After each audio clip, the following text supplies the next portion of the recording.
чыкма болгон.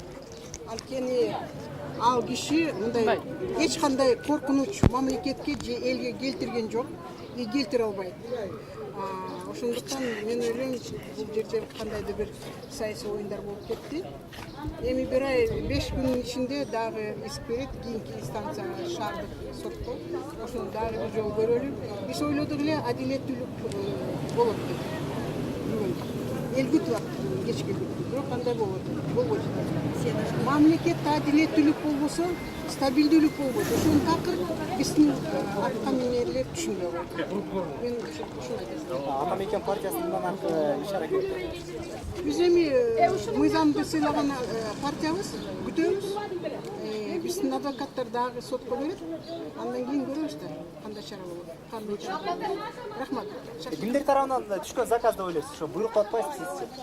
Эми бул жерде көп топтор бар. Атыкаев боюнча көп адамдар бар. Алардын баары өзүнүн кандайдыр бир салымын кошушкан.